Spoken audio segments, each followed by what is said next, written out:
So we have seen the six types of epithelium that you're responsible for.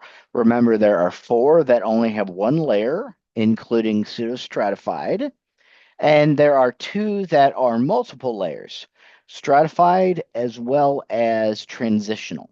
The last function of epithelial tissue is that of specific glands. That would include endocrine and exocrine glands. Endocrine glands mean that there's a substance that is released inside the body. So it's an internally secreting substances, such as a hormone. We learned that the pancreas is one example of a gland that actually is an endocrine organ. These are ductless glands that produce hormones released into the blood or the extracellular fluid. And those secretions could include things from amino acids to proteins, if there's thousands of amino acids together, a steroid, and hormones, which hormones could either be proteins or could be steroids. For example, insulin is an example of a protein hormone. The other type of gland is an exocrine gland, and the exocrine gland means that something is secreted externally, and the example would be a sweat gland or an oil gland. And they are much more numerous than endocrine glands. They secrete products onto the body surface, which would be the skin, or into body cavities like the small intestine. And with the small intestine, you might think that it's an endocrine gland releasing something into the body, but remember that the contents of the GI tract will eventually be released from the body via the rectum. So that's why they are considered exocrine glands. There's a relative number of cells that form glands, and there are examples of unicellular glands, which means there's only one cell. And you've already seen that in a goblet cell, whereas some multicellular ones would be things like salivary glands, which we have in our mouth. So a multicellular epithelial gland is formed by the invagination, the inward growth of an epithelial sheet. An exocrine gland retains those connecting cells, and that forms a duct that transports the secretion to the surface of the epithelial surface.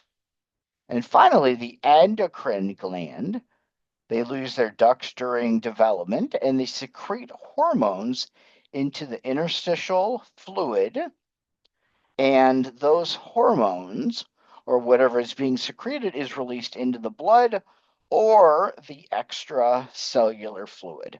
So the functions of epithelial tissue are the six that you've learned, as well as endocrine and exocrine glands. The next group of tissues that we're going to learn about are the most complicated groups.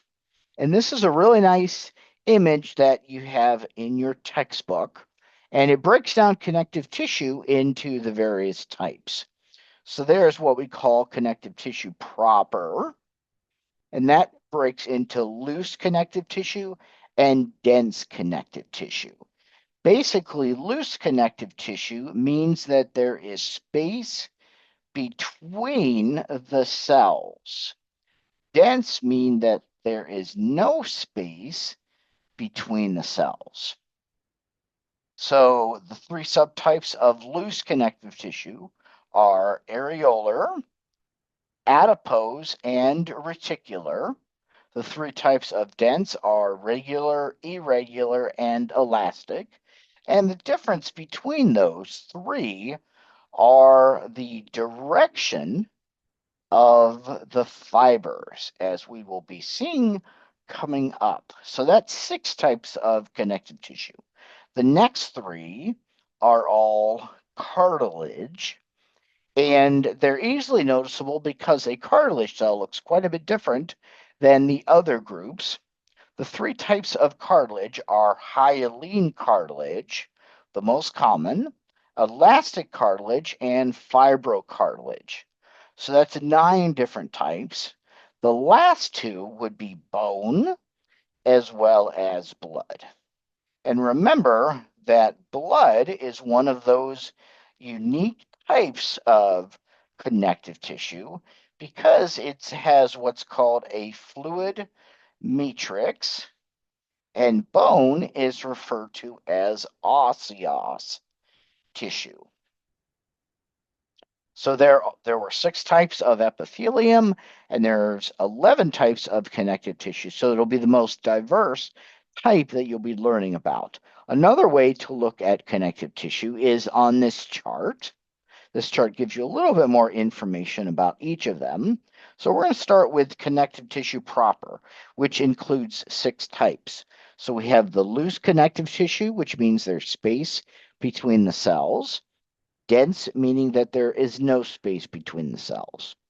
The 3 types of loose connective tissue are areolar, adipose, and reticular. Dense connective tissue includes regular, irregular, and elastic.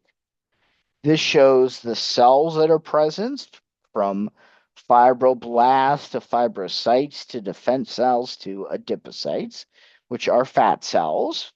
And the matrix is a gel-like ground substance, and it has all 3 fiber types, which would be collagen, reticular, and elastic.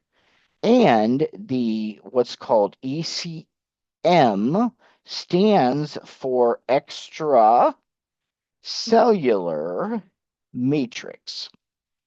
And it's only going to be in connective tissue. It's not in any of the others. It's basically surrounding these connective tissue cells. So these are the general features of these 6 types. They vary in density and types of fibers.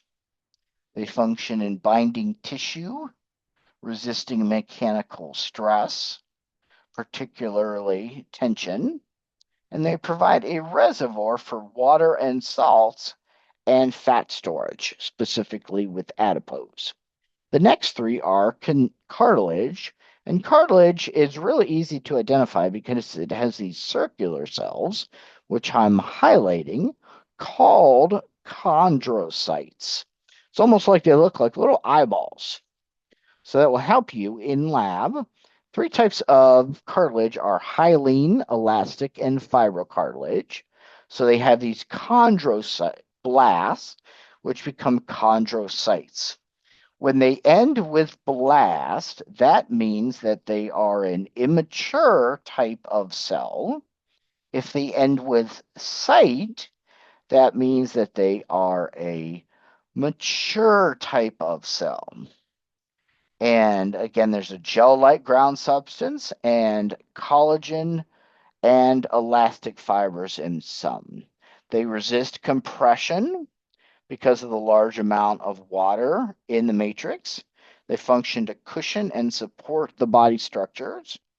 And they lack blood vessels, which means it takes a long time for them to heal. For bone, you don't need to know spongy bone, so we're going to cross that one out. You only need to know at this point compact bone, which has osteoblasts, osteocytes, and the fiber would be collagen. They function in support and they're hardened tissue. Again, the blast is immature and the cyte is mature. Then finally, blood is the only one that has a fluid tissue. So that's what makes it stick out. Carries gases like oxygen, carbon dioxide, nutrients, waste, and other substances like hormones. It has the plasma and no fibers. And the cells would be red blood cells, white blood cells, and platelets.